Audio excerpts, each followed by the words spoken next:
Assalamualaikum warahmatullahi wabarakatuh. Alhamdulillahi rabbil alamin.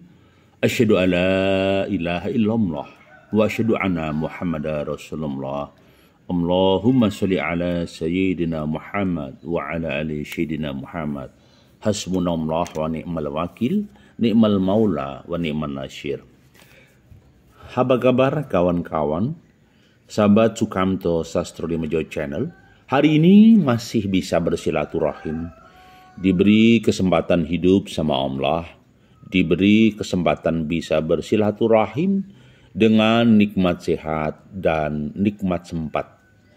Dari nikmat sehat dan sempat, insya Allah akan menjadi kenikmatan yang luar biasa, rasanya hidup menjadi lezat. Ketika hidup terasa lezat, maka rasanya tidak akan terpikat hal-hal yang bersifat maksiat. Karena apa? Karena syukur kehadirat Allah, ya, lebih indah dan lebih lezat. Baik, hari ini kami akan membuat sebuah tema memaknai sunyi. Ada yang mengatakan sepi, bukan sunyi, sepi. Ada orang yang merasa takut sunyi, takut sepi, takut kesendirian. Nah, apakah kita merasa hari ini takut sepi, takut sunyi, butuh teman dan kawan? Kalau itu iya, coba sejenak kita berpikir, ketika kita lahir di muka bumi, itu sendiri bosku. Tidak ada kawan. Sendiri. Orang Jawa bilang kawannya hanya kakang kawah adi ari-ari. Kami ulang, kakang kawah adi ari-ari. Ya, maka seseorang hanya berteman kesendirian. Nah, baik, sunyi itu kayak apa sih? Sunyi itu sebenarnya bisa diartikan situasi yang lengang, tanpa ada suara, tanpa ada kegiatan hiruk pikuk. Sunyi itu bisa diartikan situasi di pedesaan, di persawahan. Tidak ada aktivitas peradaban manusia, yang ada cuman nuansa alam. Ya, mungkin desir angin di pagi hari, mungkin desir angin di malam hari, sunyi. Sehingga peradaban manusia sedikit hilang dan punah. Artinya tidak ada. Nah, sunyi itu bisa diartikan lahir. Ya, lahir. Tapi bisa diartikan batin. Maksudnya batin bagaimana? Orang sebenarnya ini situasi ramai, tapi merasa sendiri, sepi. Di tengah hiruk pikuk orang singsong, kita merasa sendiri. Karena kita asing di dalam peradaban hiruk pikuk tadi. Contoh, seorang entertain, dangdung, main musik. Orang yang tidak tertarik musik, dia hanya diam di pojok ruangan. Kemudian dia diam, hanya tidak bisa menikmati musik. Dia merasa sunyi. Jadi sebenarnya adalah sunyi itu ditentukan oleh situasi dohir, bisa juga situasi batin seseorang. Maka sunyi itu definisinya sebenarnya sunyi dari kata hati atau sunyi dengan suasana. Kalau sunyi suasana berarti disebabkan karena kondisi situasional lingkungan, tidak ada hiruk pikuk, tidak ada tawa bayi, tidak ada teriak anak-anak, tidak ada suara orang ngobrol. Itu situasinya. Tetapi kalau situasi hati yang sedang sunyi beda bosku. Jadi ketika suasana hati sunyi itu dia dalam fase yang beda. Ya, merasa keterasingan, mencoba menyingkir dari dunia ramai, melakukan uzlah, mencoba komunikasi dengan Tuhan, mensunyikan hatinya. Itu yang terjadi. Sedang mensunyikan hati dan pikirannya. Nah, kenapa sih sunyi? Yang pertama adalah Sunyi itu sering kali ya terjadi pada seseorang pada tahapan tertentu. Dirinya merasa lengang, merasa ya sepi, baik secara lahir dan batin. Berarti dia berada di sebuah kawasan, mungkin pegunungan, mungkin berada di kawasan pedesaan yang jauh dari hiruk pikuk manusia. Maka saya katakan dia mengalami fase sunyi. Itu yang terjadi. Jadi pada titik tertentu tersebut, seseorang sunyi itu karena dia berada di kawasan yang tidak ada peradaban hiruk pikuk manusia. Itu hatinya pun akhirnya larut dalam kesendirian sunyi tadi. Dan akhirnya seseorang tadi melakukan kontemplasi atau mawas diri. Karena apa? Karena situasinya sunyi tadi. Ya. Situasinya sunyi tadi. Ya. Baik, itu yang terjadi kawan-kawan. Jadi situasi sunyi memang membuat seseorang lengang dan dalam kesendirian seseorang senantiasa dirundung sunyi. Kemudian yang kedua, pada titik tertentu ketika sunyi ini seseorang akan masuki fase capek atau letih. Ya, fase capek atau letih. Ya. Fase capek inilah yang membuat seseorang harus masuk di dunia sunyi. Masuk di dunia sunyi, masuk di dunia yang sekiranya seseorang itu benar-benar sudah stagnan. Ya. Ya, baik. Jadi fasenya seperti itu. Jadi saya katakan bahwa fase capek dan letih itu membuat seseorang bisa masuk di dunia sunyi. Ya. Ya. Maka seseorang idealnya tidak capek. Idealnya tidak letih. Ketika dia sedang capek, biasanya mereka ingin keluar dari hidup pikuk kesibukan. Mereka bersandar di kamar, mungkin bersandar di pojok kota, di pojok desa untuk menikmati fase kecapean tadi, keletihan tadi dengan cara beristirahat. Maka dikatakan dia menikmati fase sunyi. Yang ketiga, ya. Yang ketiga adalah fase muhasabah. Fase muhasabah. Jadi fase muhasabah itu ketika di balik sunyi tersebut seseorang melakukan introspeksi, mungkin meneliti diri sendiri, melakukan muhasabah. Ya Allah, ampuni dosa kami. Ya Allah, berilah kami kebaikan fid dunya wal akhirah. Jadi orang yang melakukan muhasabah itu sebenarnya adalah orang yang sedang berkontemplasi dalam kesunyian. Apa itu muhasabah itu? Muhasabah itu adalah orang yang senantiasa mencoba mengkoreksi diri sendiri, mengevaluasi aktivitas diri, mengevaluasi langkah-langkah kemarin masa lalu untuk menuju masa depan. Maka seseorang itu melakukan muhasabah. Nah, muhasabah tersebut butuh sunyi. Orang sulit melakukan muhasabah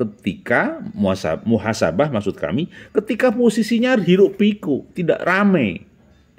Maka konsep orang melakukan hajat, tahajud, lail itu di tengah kesunyian malam gulita, di sepertiga malam. Maka seseorang bisa lebih nyaman melakukan muhasabah. Artinya muhasabah butuh sesuatu yang sunyi. Kemudian fase keempat, sunyi itu merasa dirinya dalam muraqabah, selalu merasa dalam pengawasan Allah. Jadi seseorang ketika di dalam kesunyian ini dia terjadi dialog dengan dirinya sendiri. Ya Allah, aku itu dalam pengawasan Allah. Ya Allah, aku di dalam pengawasan Tuhan.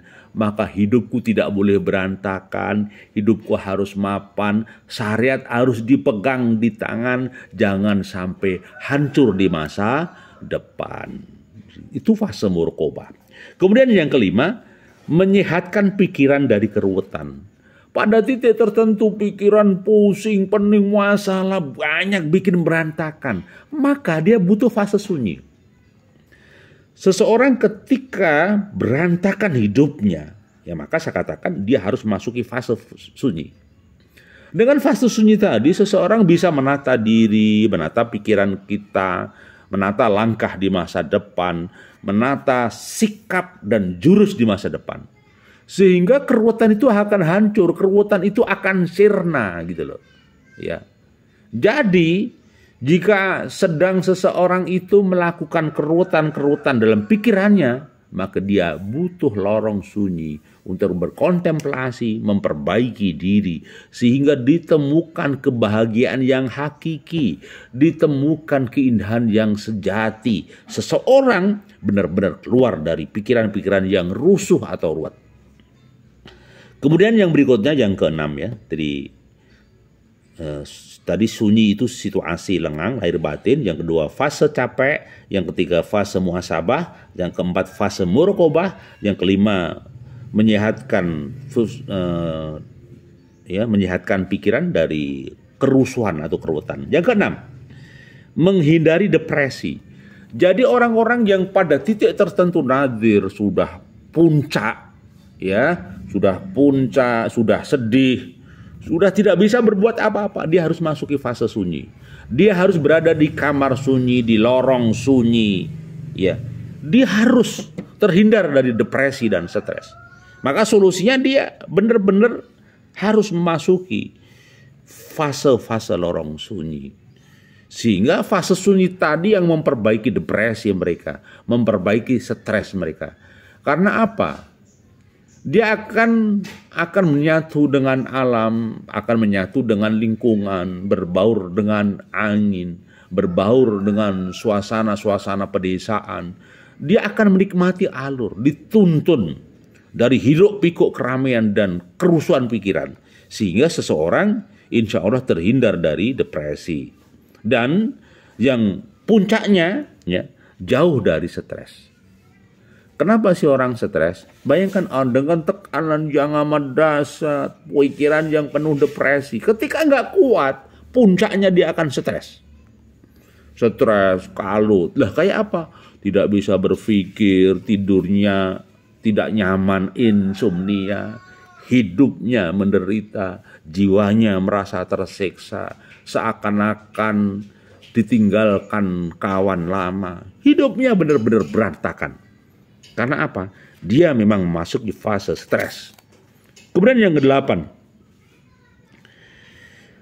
orang yang menghadapi lorong sunyi sama halnya menyiapkan dirinya menghadapi kesendirian, khususnya besok di alam barzah. Ingat bang, kita besok itu akan mati di alam barzah. Ruh kita, jiwa kita masih hidup. Mungkin jasad kita bersatu dengan tanah, dimakan oleh ulat dan cacing tanah. Tetapi ruh kita hidup. Di manakah barzah? Wallahu a'lam bishawab. Apakah di sana sunyi? Secara zahir bayangan kita, di alam kubur itu sunyi, dalam kesendirian. Jasad kita ditaruh di tanah. Kemudian ruh apakah bersama, apakah masuk di alam barzah? Kuasa Allah. Wallahu a'lam bishawab. Tetapi kita harus melatih kesendirian. Kita tidak bisa bergantung pada orang lain. Kita tidak bisa bergantung kepada keluarga kita, sanak famili kita. Kita harus mulai mandiri di dalam kehidupan kita. Karena apa? Ingat, kita lahir sendiri, kita pun mati sendiri.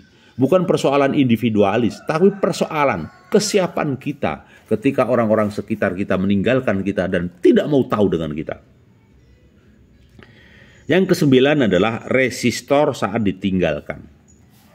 Resistor itu daya tahan, ya, daya tahan. Kalau motor ada resistor, yang bikin motor tidak geludakan itu resistor daya, ya, ada gerakan itu.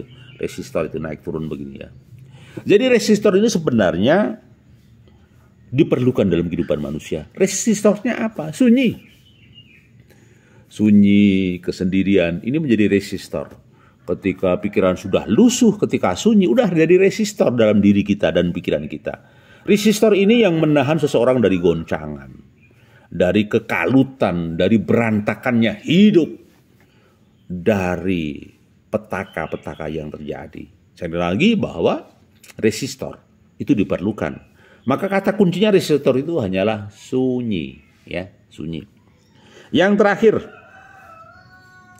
Terakhir itu adalah mandiri di dalam kesendirian. Jadi ketika seseorang sudah melakukan pengembaraan sunyi, berjalan dalam kesendirian, menghadapi hidup sendiri dengan segala kekurangan dan kelemahannya, dia sedang mandiri di dalam kesendirian. Mandiri dalam kesendirian tersebut membuat hidupnya jadi indah, pikirannya menjadi jernih, dan tidak mudah bergantung orang lain. Oke, sesekali kita tergantung orang lain, kita minta ta'awun, bantuan orang lain. Kita karena makhluk sosial, tetapi kalau setiap hari kita bergantung pada orang lain akan muak. Orang lain akan jenuh, akan marah kalau tiap hari kita merengek meminta. Maka sekali lagi, orang akan malas dengan kita. Karena kita tidak bisa mandiri. Maka hidup kita, kalau ingin kuat, maka mandirilah dalam kesendirian. Mandirilah di dalam hidup ini. Tentunya dilatih dengan kesunyian.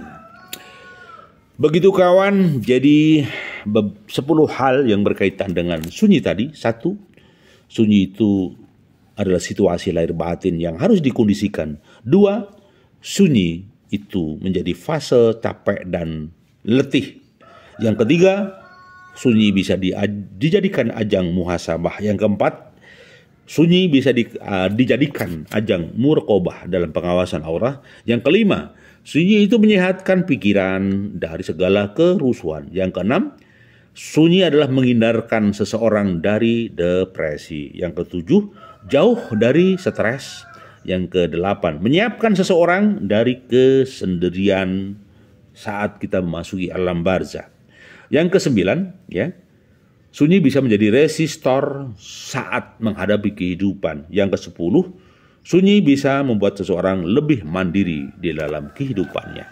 Saya pikir begitu temanku, mohon maaf bila ada sesuatu yang kurang berkenan. Semoga bermanfaat fid dunya wal akhirah. Sekali lagi, masih bersama kami Sukamto Sastro di Mojo Channel. Berkenan subscribe, like, dan komen. Assalamualaikum warahmatullahi wabarakatuh.